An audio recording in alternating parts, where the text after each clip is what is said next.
Hello, everybody. Welcome to Norm, the Cheers podcast that isn't. One of the three of us is fresh back from vacation, looking spry and healthy and exciting, and you don't have to guess who it is. How was Florida, Dave? Oh boy! Were you able to read a book? I read an entire novel, guys. Whoa. I started it on the plane, and I finished it the day before we left. It was magnificent. What timing? What book did you read? It's a book called Hench. Hang on, I'm going to get the author's name because I hate by Natalie Zena Walschaerts. A really delightful kind of superhero adjacent novel. Just one of my favorite books I've read recently. Funny and smart and angry and a nice sort of antidote / companion piece if you're somebody who enjoys superhero media or comic influenced media, I guess. I might resemble that. I will absolutely send you my copy. I would love to borrow that copy. That is a book I need. I just started because it was recommended to me by I think you and Dylan, a couple of people. Dark Matter. Yep. And I kept wanting to enjoy it more, and it's making me tense. I found that book to be very stressful. I agree. I'm not a thriller guy. Yeah.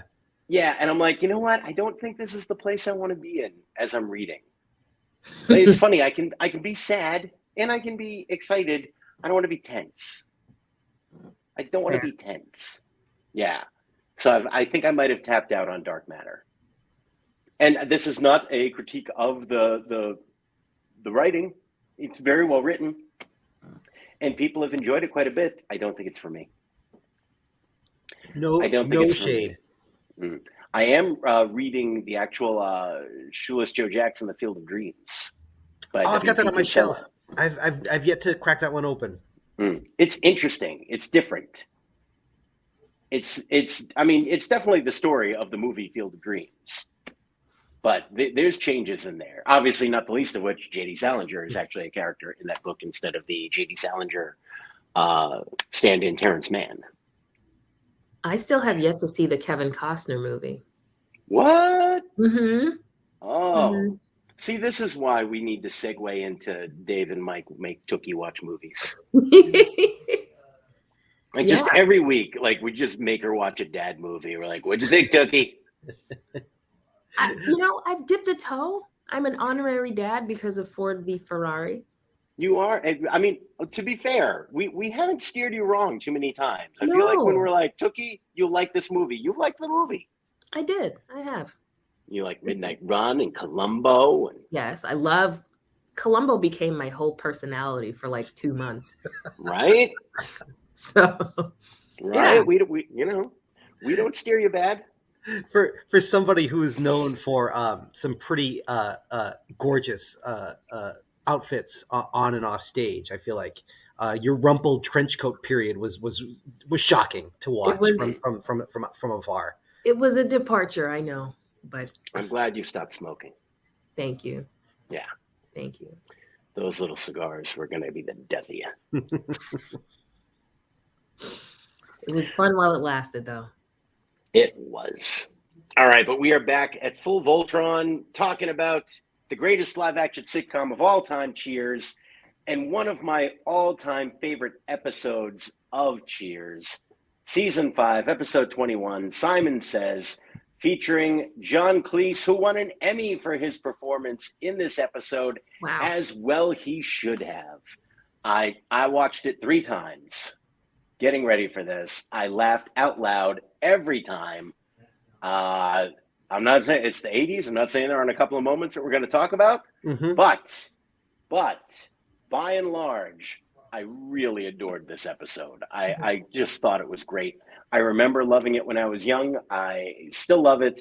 It's very, very fun to revisit this episode that I've been looking forward to for so long and having it still hold up. It was really great. Yep. Dave, what was happening when Monty Python met Cheers? So this premiered on Thursday, March 5th, 1987. On March 7th, Saturday night, 1987, Mike Tyson went 12 rounds with James Bone Crusher Smith. Great name. Great name. better name than a fighter, although still a perfectly fine fighter. He went the distance with Iron Mike. Not a lot of guys were doing that back then. I Hmm. argue James Bone Crusher Smith is underrated. You might be right. He definitely had a strategy and stuck to it, which was to hug Mike Tyson as much as possible, which led to a perhaps not very exciting 12-round unanimous decision, but a unanimous decision nonetheless in favor of Mike Tyson as he was embarked on his quest to unite the heavyweight titles. So this one united the WBA and WBC titles. The IBF title is coming in a few weeks. Do you want to be impressed? Yeah. Do you want to be impressed? He beat Tony Tucker for the IBF title. Absolutely. Boxing was a big deal to me for a little while in the 80s and early 90s. Heavyweight boxing was still a very, very huge cultural touch point. It's shocking to me how really quickly it seems like it's kind of fallen as far as it has, considering it's had this kind of reign for so long as sort of the kind of singular jewel in America's sporting crown. I can't name a single boxer that has started boxing this century. Yeah. Well, the problem is, there are multiple problems, but the biggest problem is that a boxing champion is not a part of your life enough to really remain in the zeitgeist, because you look at the number of fights Sugar Ray Robinson fought, and it's amazing, it's obscene, but yeah, like Sugar Ray Robinson, you watched him fight a few times every year, and it was a big deal. And it was, they broadcast it on ABC and the DuPont network and whatever network it was on. DuPont. But the DuPont network, yes. Okay. Yeah, that was it was like the fourth network that always struggled and eventually died. Was DuPont or Dumont? I think it was DuPont. I think you're right. Yeah. Is it like a? I might have been confusing it with Margaret Dumont for a minute. It was a network that was easily shocked. That was a deep cut. Anyway, yeah, the DuPont network. It was Dumont. It was Dumont network. It was Dumont. Yep. Yep. The Dumont network. Where there used to be four networks, and then for forever there was three networks until Fox came in and became the fourth network, and then we sort of had a couple more networks, and now there's no TV. Anyway. But boxing was a big deal, and you saw these guys fight all the time. And now, a boxer is only going to fight maybe once a year, occasionally twice if he didn't really get hurt at all in a fight. And they're not there anymore. They're not a part of your lives. So boxing is just never really going to be able to be that thing that it used to be. Do we or do we not touch on Creed 3? Given recent news, the recent news is uncomfortable. The movie is excellent. I'm afraid to touch on that news yet. Fair. Simply because it is, even for what it is, it's a weird story.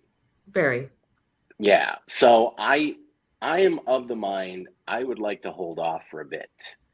I don't think I can voice any strong opinion on anything either way, other than to say domestic violence is awful, and I hope everyone is okay in it. Same.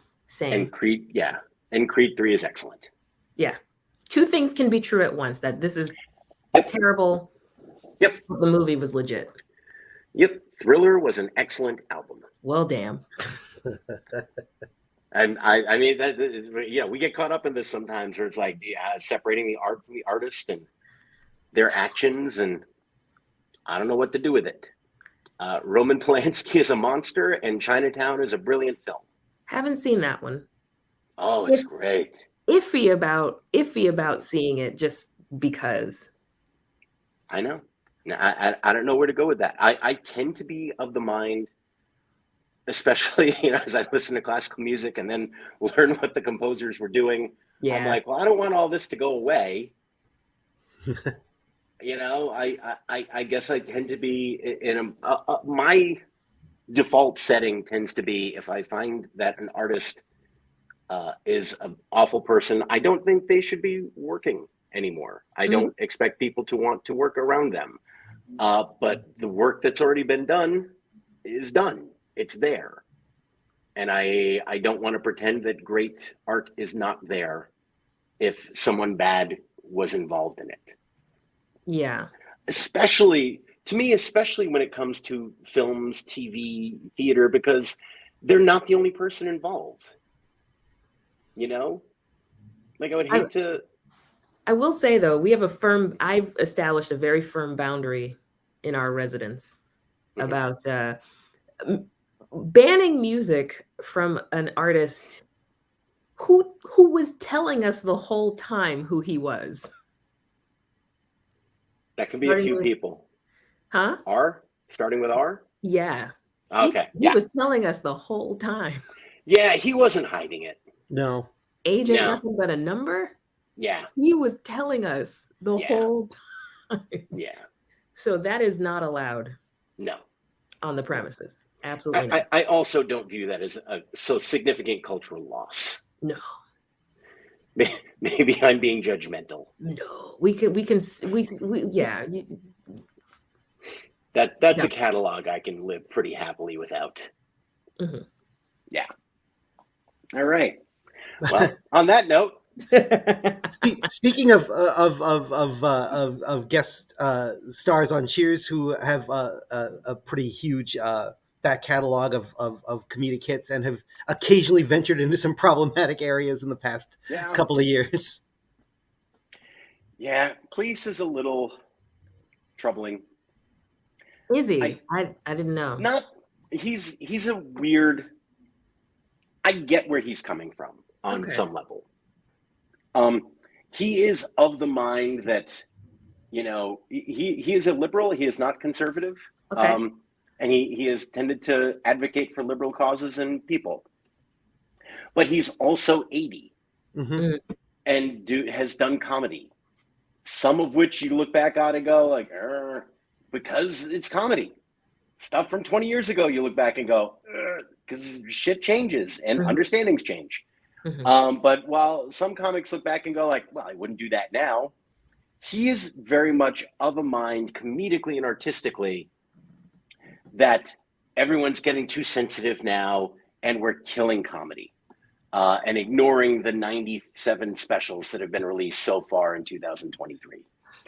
And it's, I don't know, maybe I'm being too forgiving of him because I like the work so much. But I kind of get that feeling where you're so proud of your oeuvre and you don't want to look back at it and go like, oh, I wouldn't do that. And it doesn't feel good to feel like you might have not been correct when you were putting stuff out there that you were very proud of. Especially when you used to be the liberal cutting edge person who was taking on the church and who was, fighting the power. And now you're treated like the power. It's a weird thing to encounter at that stage of your life. I'll throw that out there. Yeah. When they did Life of Brian and were defiant and, taking on one of the most powerful institutions in the world. And now they're kind of being held up as the power. It's tough to reconcile in your head. Yeah. So, his sins, such as they are, seem to be more rooted in inflexibility, which I like you say, is perhaps not that unusual for somebody in their 80s to demonstrate. He doesn't come off to me as a. This doesn't feel like somebody who I have to sort of like excise out of my life, but I do like when those rare occasions where I hear like the complaint coming in, I'm like, all right, well, it's grandpa complaining, It's one of the main reasons Twitter shouldn't exist. Yeah. It's that. It's these conversations Things that he will tweet out that would either just be said over dinner or be spread out over a half-hour conversation in an interview format where they really get to suss things out, instead get tweeted out as declarations of, biblical law, and no one engaging them in any kind of genuine, thoughtful way. It's just everybody trying to zing everybody else. It's awful. It's a real problem. It makes people like John Cleese stop listening and continually declaring, and it sucks. Yeah. It sucks, and I continue to hate Twitter. Well, there you go. Who's to say it might be around any longer at this point, the way it's going? He's trying hard to kill it, isn't he? Boy, howdy. I can't believe how much less I'm on Twitter now. Like, it's so much worse. What, a $44 billion L just for, my God. My God. And he's like, you lost Shatner, man. You got to stop and think about this for a little bit. You lost Shatner. Where Shatner's making, when you've got me on Team Shatner, dude, you fucked up. When Shatner's like, hey, I've been giving you all this free content for all this time, and you're going to take away my legacy checkmark and make me pay for it? And Elon is somehow like, well, we're democratizing it, or we're making everyone equal. It's like, no, it's not. It's just about verifying the interesting people that you wanted to follow and hear from on Twitter. Yeah. I don't want to just be in the middle of the town square hearing everybody yell. I want to be able to listen to specific people, which is the problem with this whole "this is a town square" model. Yeah. But you know what? He basically bought Twitter for $44 billion to turn it into Reddit. Ugh. Which was an interesting choice. A choice. Yeah. A choice. But the funny thing is, people talk about he spent $44 billion. It wasn't his money. First of all, so much of it is just imaginary value going up and down from Tesla and SpaceX and all this stuff. And he borrowed it. And if he throws it into bankruptcy, he's not going to pay all of that money. He's not going to lose $44 billion on Twitter. He should. But he should. It's the principle of the matter. He should, but he won't, which is why, as much as we love to say, he spent $44 billion to do this, he really didn't. Yeah. He borrowed $44 billion, and if he defaults on it, guess who doesn't have to check his credit score? Ever. Guess who's not going to be going oh my God, I'm going to be in the 500s for the next 2 years. I'm not going to be able to buy a car from my car company. Apparently, they're making Tesla drivers pay to drive at night now. What? They're charging to drive at night or something. I don't think this is the case yet. Yeah. I saw some sort of headline about that, which bizarre, but all right. Again, I will have to look into this a bit.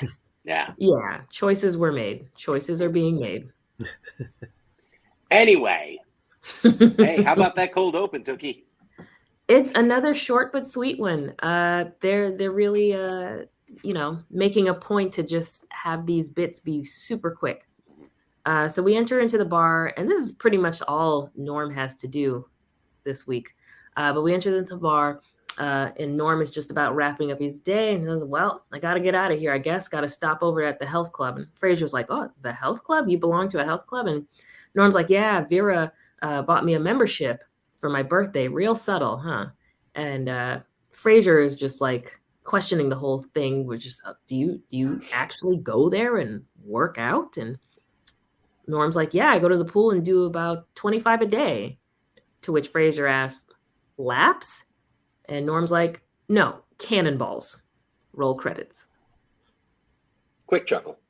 Short but sweet, but I don't know if I get that you're making the show punchier, fine. But I don't know. It doesn't hit the same as the full conversations that used to be had. That's a fair argument. Yeah, this tends to be the format moving forward is quicker, punchier, less connected to the actual show. Mm-hmm. Let's move forward. Yeah. Yep. And it's very much, this is a week where Cliff and Carla and Norm are just jumping in and jumping out to get some funny lines in, which they do well. They all get laughs. They all get laughs, and it is funny. And but it just doesn't. I don't know. I was missing a bit of the rest of the gang for this episode. Yeah, Woody also. Yeah, the supporting characters are very much supporting this episode. Yeah, but it's okay. You got to make room for they're carrying a lot of cast members right now. Yeah, there's a lot of people to write for, and in an episode where you've got a guest star and you're going to do something, it's like, all right, guys, look, we're going to get you jokes. You're going to do something, but you're not integral to the story this week. And I think everyone knew John Cleese was coming, and they said, okay, I just want to do something with John Cleese. And John Cleese is coming. So this week, one storyline. Frasier's friend, Dr. Simon Finch-Royce, the noted marriage therapist, is visiting from England. Frasier was once a Rhodes Scholar at Oxford. Frasier, maybe not given enough credit. I forgot that he had been a Rhodes Scholar, and he ends up being a radio shrink. I feel like Frasier could have done better. A little bit. Yeah. As I look at the career arc and where he went on Frasier, there's a part of me that goes like, I think he could have done more. I think Frasier might have settled.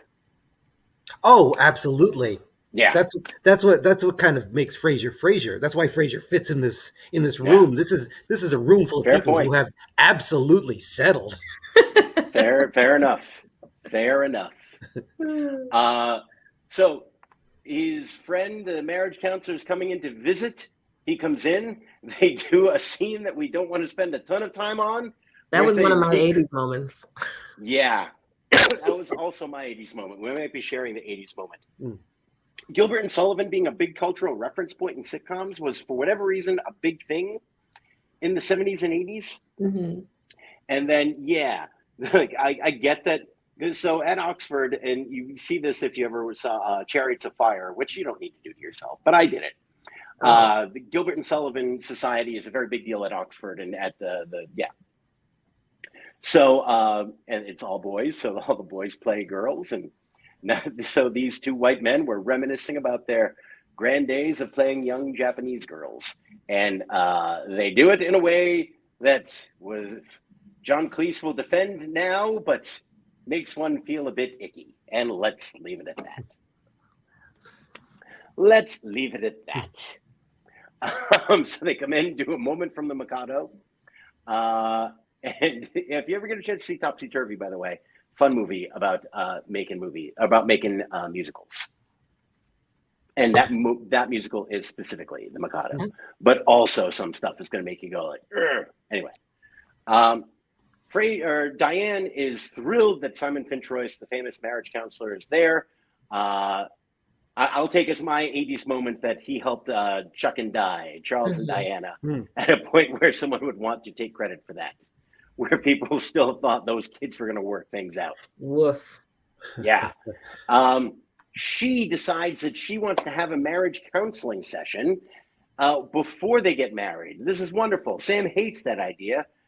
Simon thinks it's a wonderful idea. Yes, capital idea. Let's do that. And Frasier offers to pay for it as the gift. And then an on-running joke continually goes on that I enjoy quite a bit, where Frasier's saying, now don't give me a discount. I want you to charge me your full rate. How much is that rate? $1,500. Right. And yeah, the stuff between Kelsey Grammer and John Cleese is quite delightful, where they are supposedly old friends who actually keep sticking it to each other, which feels very, very much on brand.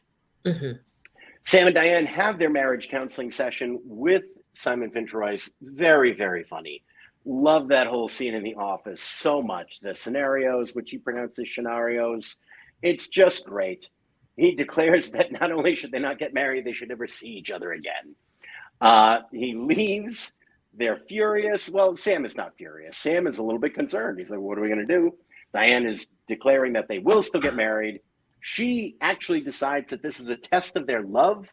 She wants to go to the hotel and tell him that they realized it was a test and they're still going to do it. They go. He informs them that it was not a test of their love. He really thinks they should not get married and they should go. They leave. They go back to the bar. They're saying, "Oh, we didn't even answer our questions correctly, accurately. I said what I thought he wanted me to hear." Frasier says, "Well, did you tell him that?" And Frasier convinces them to go back and then delivers one of my candidates for Joke of the Week, $1,500 my butt. Frasier Crane can bring hardball too. And is going to torture them with the most potent torture in the world, Sam and Diane. They go back. He says it was not a trick. It was not a test. You are really, really not supposed to be here. They leave again. They come back again. And then just an unbelievable performance where he finally is so sick of them. He declares that they are supposed to be married.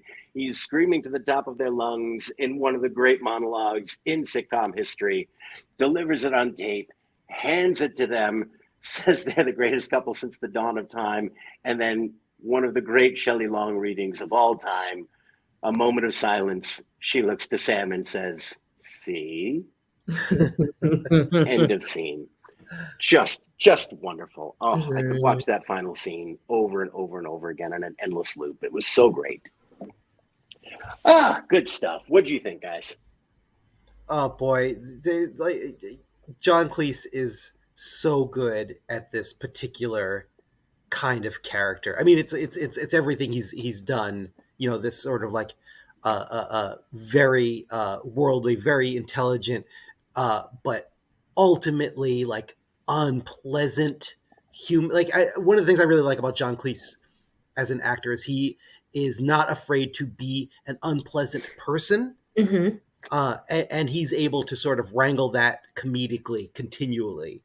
One of my weird, like, kind of mini little jokes of the week is when he's having the phone conversation with his wife, who you don't see on the other end, and he wrings a laugh out of being forced to say "I love you" when he hangs up. He clearly doesn't want to say it. He makes a face afterwards, and it's like, we get who this guy is. He's kind of repugnant, but he's also funny in his repugnance. I don't know. It's really it's a terrific performance.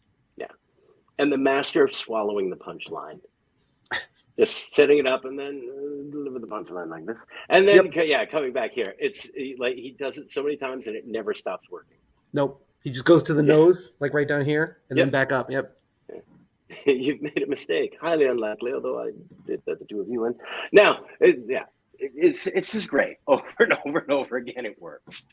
It really works. It's this very British delivery of, "I'm not going to be rude full out, but of course it must be said, and then we'll go on." Yeah, and then we'll go on. Tookie, what do you think?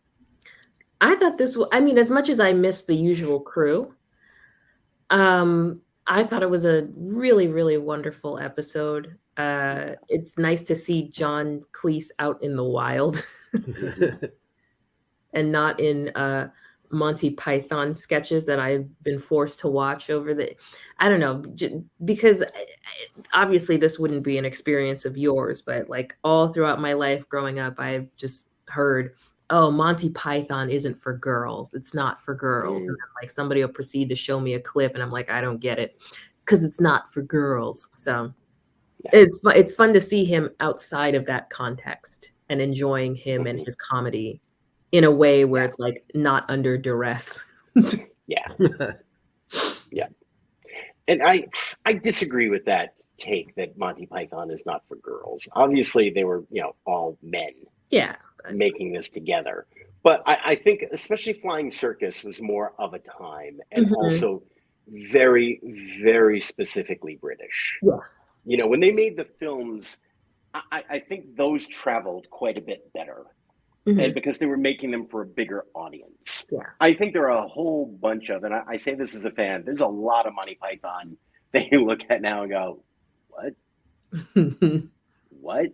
Yeah. I don't know about this. And then, Monty Python fans have to be like, "Oh, well, it's you have to really understand where it's coming from." Yeah, it always reminds me of like listening to music of that period, the late 60s, specifically kind of like psychedelic rock where, stuff like, I certainly wouldn't seek it out today, but it's kind of emblematic of a particular moment. And there's an exploration behind it, but ultimately, like, does it endure as art, kind of, and it opens some doors, but it's not like the thing I would seek out for repeat Yep. experiences. But within that, like, there's moments of absolute brilliance. Mhm. There are, and what so many Monty Python fans refuse to acknowledge too. It was a sketch comedy show, and they Right. needed to fill their time, like Saturday Night Live, like In Living Color, like a million sketch comedy shows, like Mad TV. And when you're doing that, it's not all gold. The And- idea that you could ever suggest that any particular sketch in an episode of Monty Python is maybe filler that will get you burned alive by the right person. That's part of the thing too, with the whole like, oh, it's not for girls, or like smart people don't get it. Monty Python was so, and people don't want to admit this. The most diehard fans that I've encountered anyway, they would never want to admit this, but it was very much the dubstep of its day. In that people would be like, oh, this is for geniuses. This is for really smart people. When it's like, no, maybe it just wasn't. Maybe that sketch just wasn't funny, you guys. It's okay if it's not funny. They've created enough volume. They have enough of a catalog where they can live. They'll live. And I will say, I find much more of it funny than not funny. Mm-hmm. And I especially love, I very rarely go back and watch any of the old Flying Circuses. I prefer, if I want to get the sketches, like I usually go back and will watch Live at the Hollywood Bowl, which was essentially their greatest hits album. Okay. They said, here are the best sketches, and we're doing them here in Hollywood. And it's also, they're picking the stuff that's going to play to an American audience the best. And it works on me. I am that American audience, and I enjoy it quite a bit. So, if any viewer ever wants to give Monty Python a try and is feeling like, it's not for me, or I would say, and I think it's on Netflix still, Live at the Hollywood Bowl is a great entry point. Agreed. Noted. Yeah. Noted. Yep. Very much worth your time. And fun stuff, and they are creative, funny people that I like quite a bit. And I enjoyed this quite a bit. Let's run through some categories here.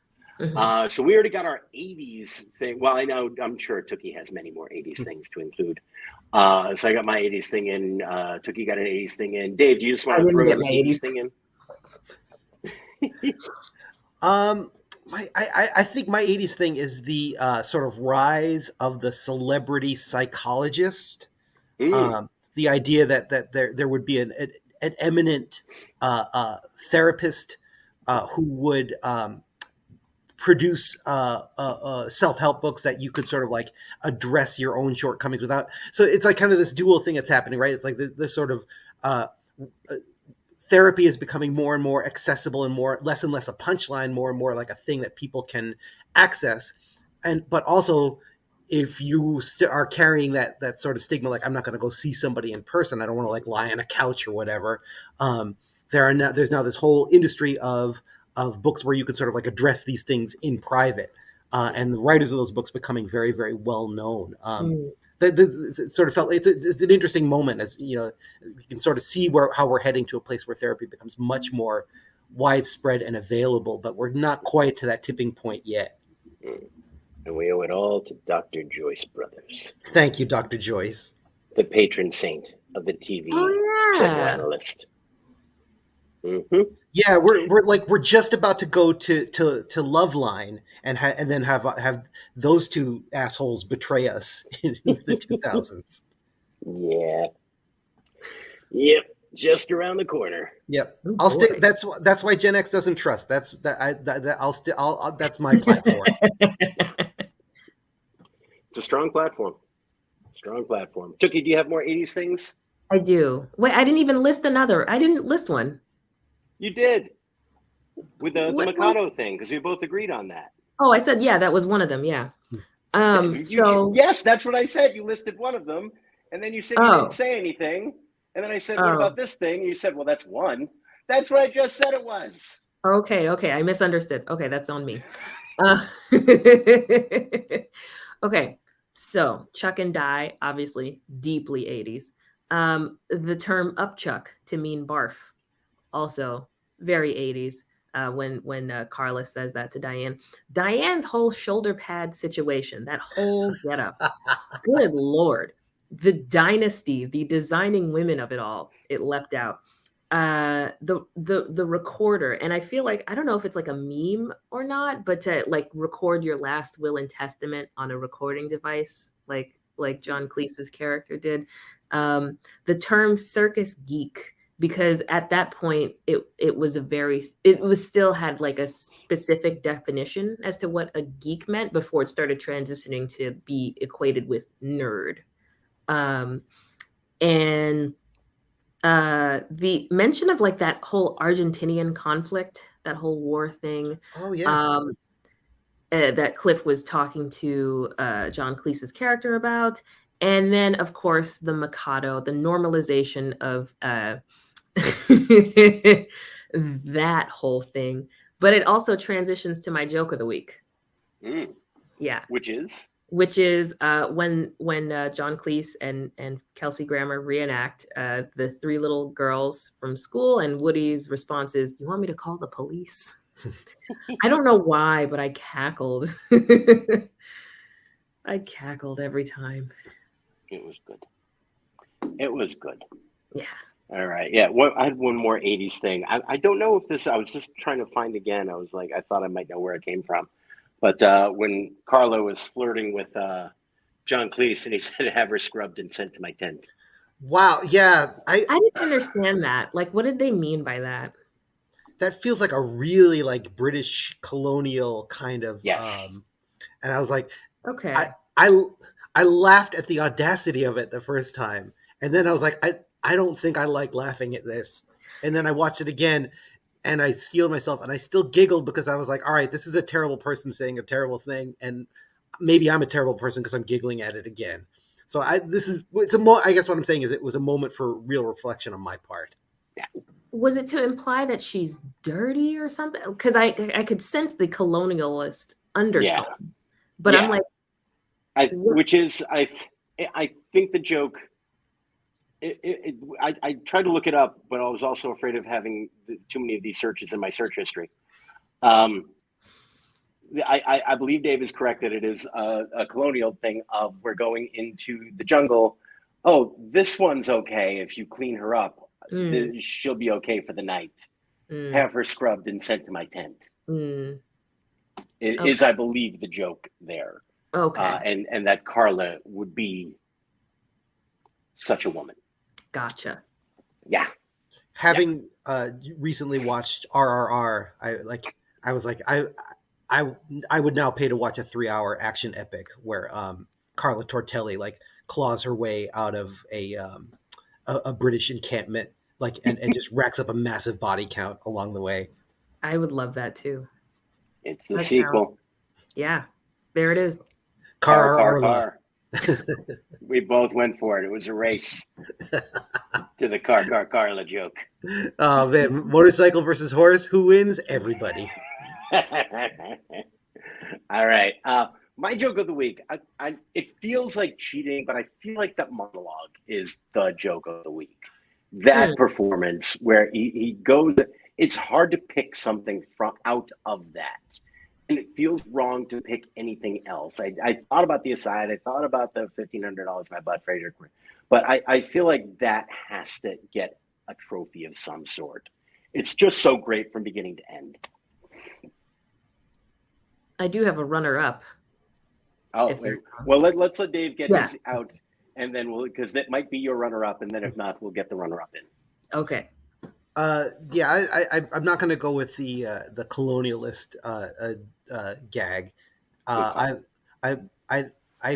really enjoyed in the therapy session where I think Diane says to John Cleese's character, to Dr. Finch Royce, you're the smartest man I've ever met, and he just sort of takes in Sam and says, I praise indeed, and then moves immediately on to whatever the next subject is. It was really fun to watch Sam get to play like they really kind of like dumb him up a little bit in this episode, and he's really good at it. He's really funny. The symbiosis joke too, I thought was so funny. That's yeah. Symbiosis is pretty great. Yeah, not every time, but it's close. It's close. Normally, I'm so put off by Sam's sex jokes, but that one got me. Yeah. It got me. Because he wasn't bragging about it either. He was No. just like trying to explain. Yeah. Honest. And it's about his future wife, where it's like, look, it's pretty great. Not all the time, but right? Yeah. Good. Yeah. It's pretty good. All right. Tookie, how white was this week's episode? Surprisingly not that white. Oh. I mean, plenty of scenes with, that were just John Cleese, Diane, and Sam. Dr. Finch Royce, I should say. But let's see. So in the cold open, we had a black man and black woman who came downstairs from Melville's, a black man at the bar, a black man who walked behind Frasier, a black woman who passed behind Frasier, and Dr. Finch Royce, a black woman at the jukebox, a black man who passed behind Frasier at the jukebox, a black man in the hallway. And then scene 2 was all repeats, save for an Asian woman who was at the back wall.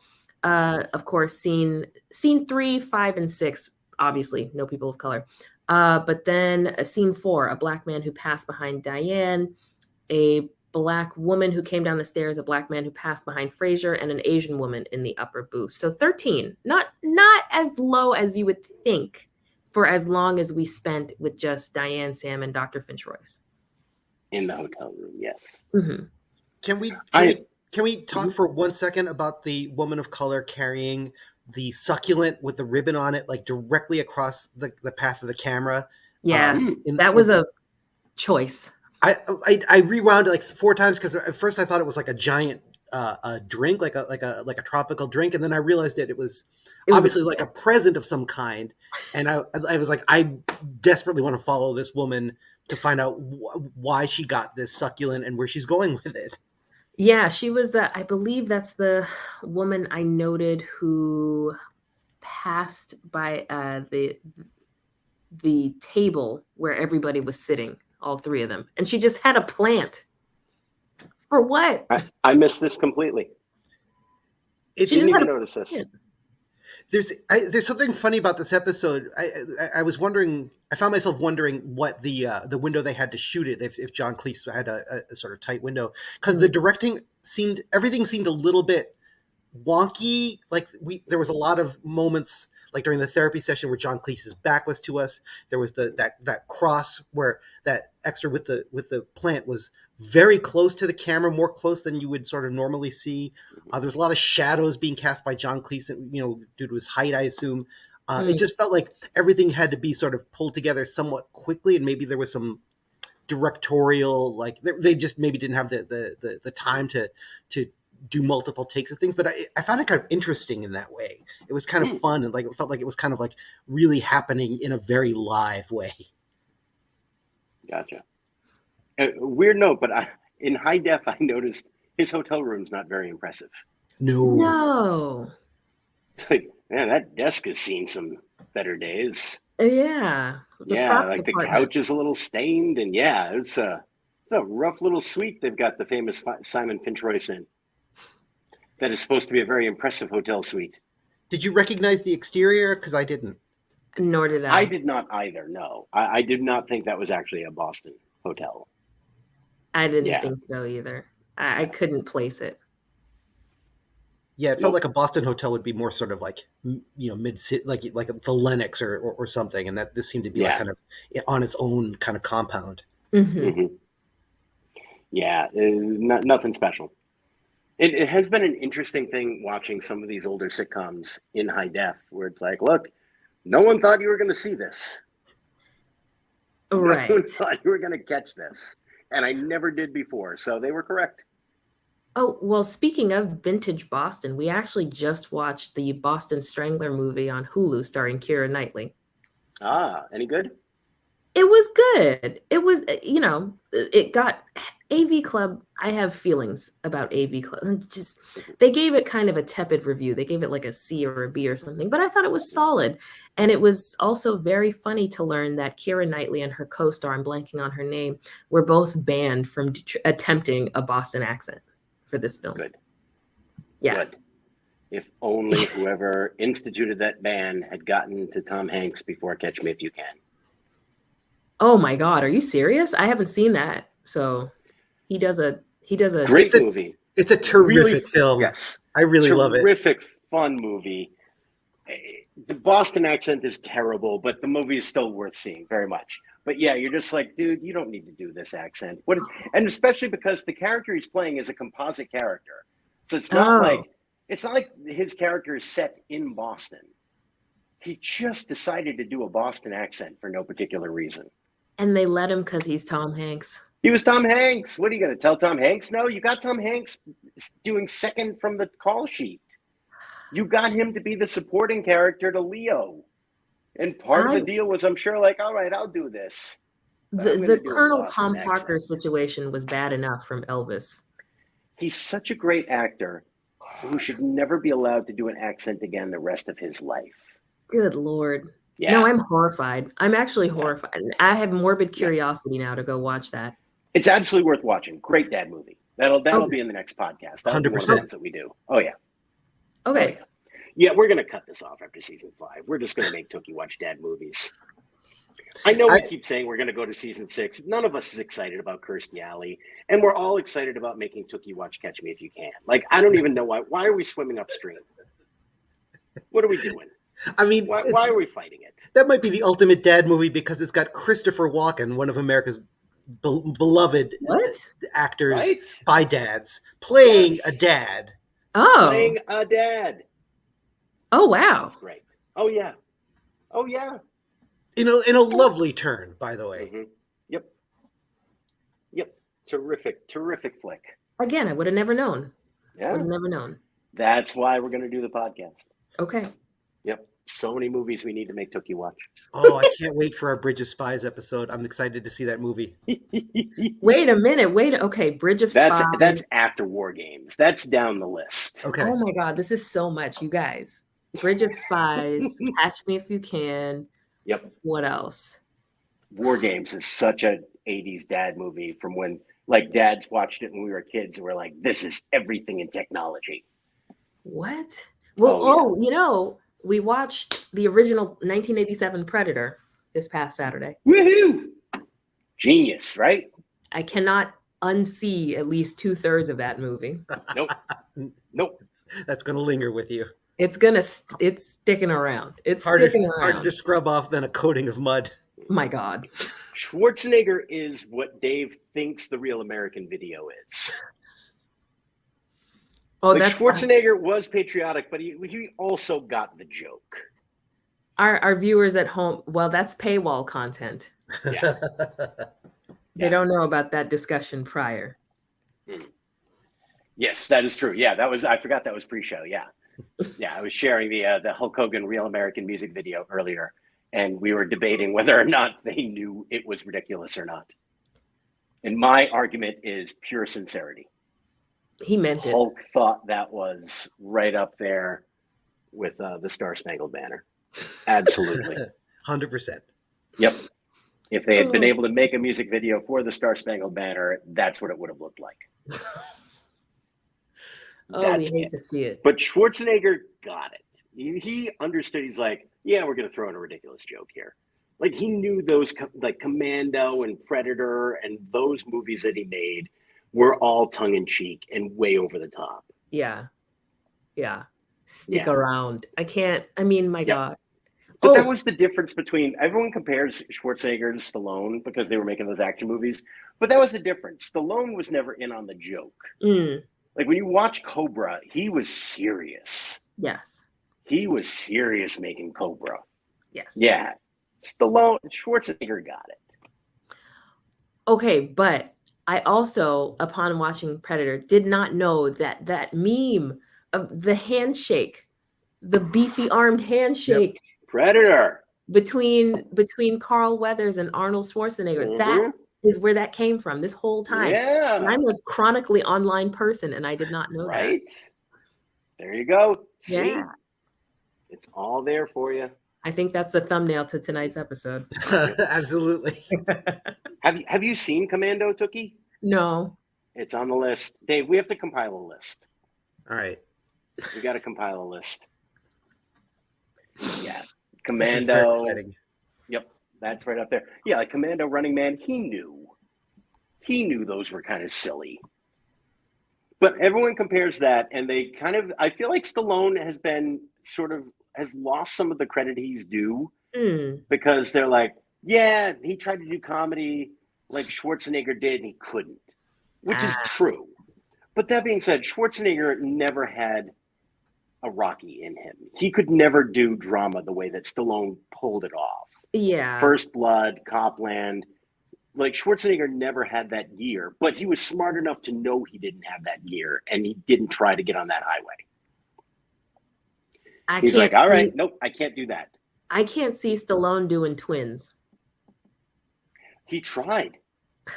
I mean, he Stop couldn't or do My Twins. Mom Would Shoot. Stop or My Mom Will Shoot. Oscar. Yeah, he tried so hard to be funny, and specifically because he saw Schwarzenegger doing it. Yeah. It's like, I want to do that too. And he couldn't. Yeah, Tango and Cash. What? He tried. What is that? Oh, Dave, if you could include that on the list, please, I would appreciate that. Oh, boy. It's Stallone and Kurt Russell. It's so funny. It's their like it's mismatched cops, very 80s, like framed for a crime they didn't commit. They have to prove their innocence. And Kurt Russell can do it, and Stallone can't. It's a ridiculous, insane script with Jack Palance as the bad guy. It's so insane. And you could just see Stallone not keeping up with Kurt Russell, and Kurt Russell going, how is this guy a bigger star than I am? Yeah. Okay, noted. Tango and Cash. Oh, Tango and Cash. But you guys are supposed to steer me right, and this sounds like this will be a hate watch. This might look. There's going to be a few movies that are going to be in there that are just going to be like over the top, so over the top they're fun. Which I think Tango and Cash is. It's so insane, it's funny. Like Roadhouse, so insane, it's funny. That Bloodsport, so insane, it's funny. I know it's there, and you're going to go, oh my god. There's some of these movies that are so insane they're funny, and then there's some that are just great movies that you just want to watch on their own, and some that are time capsules. But yeah, you watch them for different reasons. Okay. Yeah. So submit if you're watching this, submit your dad movies to our list, please. I'm intrigued. I'm genuinely invested in this. Right? Because there's a lot I haven't seen, much to a lot of people's surprise. Yeah. You're kind of more invested in that than season 6 with Kirsty, aren't you? It's not that I'm not it's like we should give it a shot. I hear you. We should give it a shot. I'm being a little bit of a stick in the mud about it. After having watched some of the later episodes where it's not that arc that seasons 1 through 5 are, I'm kind of like, oh man. Yeah. 6 more years of that, huh? It's not that it's not worth it. I don't see us getting through 6 more seasons of the whole run. And so that's kind of a natural break point to try something else we're intrigued by. Yeah. That's what I keep thinking. But we get more Frasier.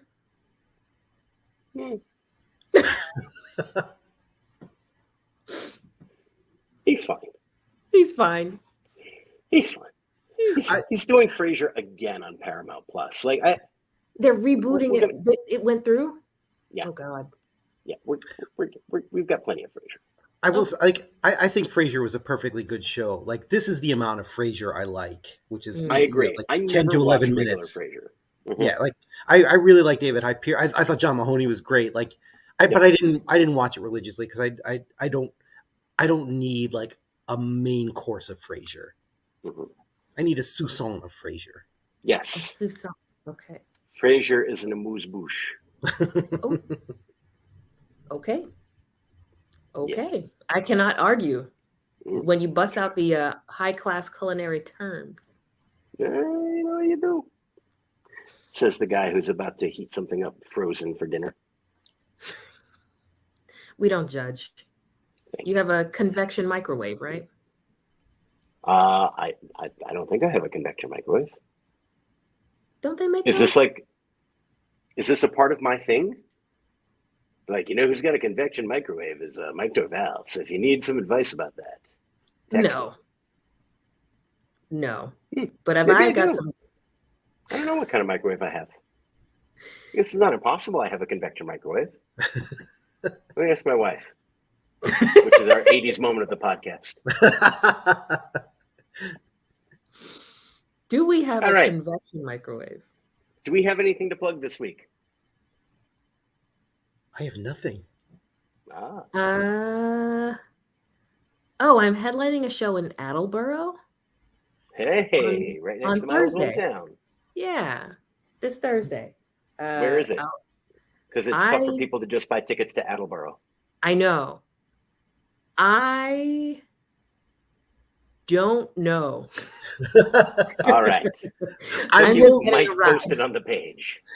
As somebody who lives close to Attleboro, I can say, like, I bet if you Google Comedy Club and Attleboro, Massachusetts, you're not going to get like a bunch of diverse hits. No. Not so much. I know it's run by Working Man Comedy. That's the group doing it. There you go. I hope we've given enough credit to this episode and given it enough time, because it was one I enjoyed a great deal. Is it on the Rushmore? It might be. Okay. It's It definitely might be on my Rushmore. the guest star Rushmore. Yes. For me. Yeah. Like it's like Yeah. when thinking about Diane's mom and this one, like this is absolutely like it's like a textbook of how to use a guest star. Mm-hmm. Yeah. Like, give him exactly stuff that feels like it's he like parts of it I was like, oh, John Cleese must have written this for himself, and apparently he didn't. But they just figured out how to write for that guy very easily, and he just slipped into it. I'm going to go out on a limb and say there are a few Monty Python fans in that writer's room. Yeah, it's probably a safe bet. A couple. I'm going to gamble and say that a couple of those guys might have seen a couple of those episodes. One or two. All right. Well, thank you for this wonderful episode. We enjoyed it thoroughly. Until next week, I'm Mike. That's Dave. That's Tookie. Wander the streets of Attleboro until you hear Tookie telling a joke, and you'll be happy this weekend. And other than that, stay safe. Bye, everybody.